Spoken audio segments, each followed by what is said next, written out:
Didn't you get married at Christmas right around there? December 14th. Yep. Yeah. So the church was already decorated and everything. There it is. Wow. There we are. Have you always had a beard? Bill. Wow. That's Bill. Yeah. From the moment I was hormonally capable of doing it. Do you want to cover up as much of this face as you can? There's a website out there called Bearded Gospel Men. Have you ever seen that?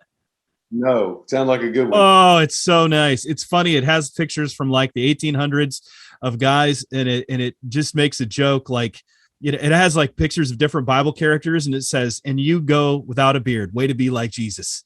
You know, it's. Well, I mean, let's face it. With very few exceptions, and I mean, like probably less than 2%. Most men need to cover up as much of their face. That's very, very true. Which is why I did that. I shaved off my beard one time years ago. My daughter, who's like in her 27 or 8 years old now, she burst into tears, and it was like a monster walked in the room. Did she recognize you?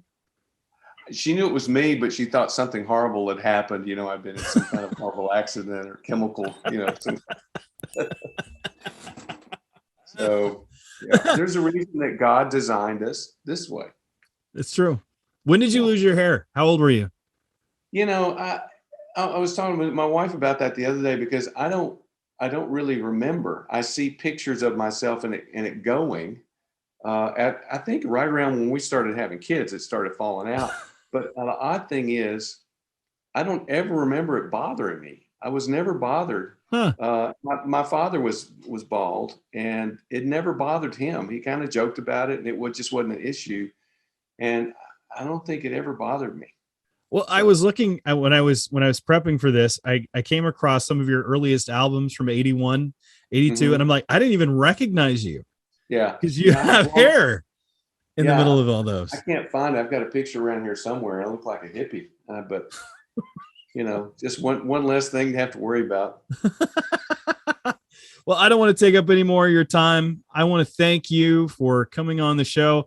And of course, people can go and hear your podcast. Tell us a bit about what you've been doing and how other people can follow along with what is your teaching and writing. Well, I think it's called In the Studio. It's had 2 or 3 different names, but just go to one of those podcast things and look for my name. You'll find it. I think it's called In the Studio.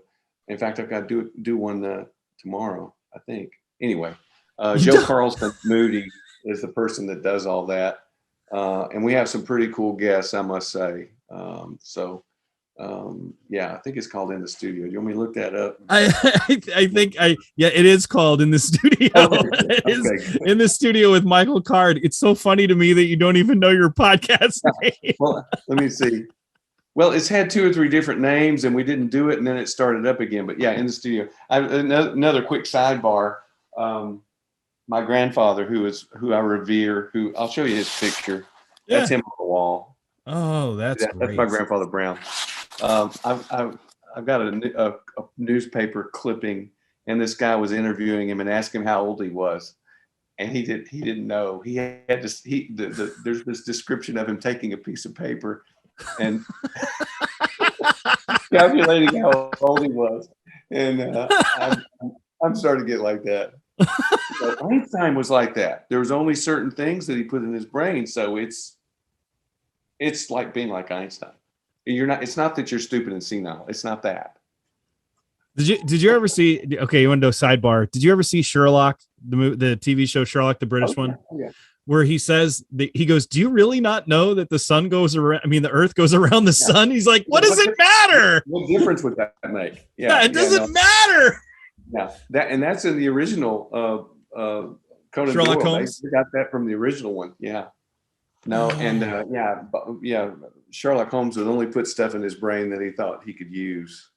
So I guess I get that, but our conversation is degenerating right now. So it is. It is. We got to get going. We were talking about baldness and then Sherlock Holmes. So it's probably we might be editing.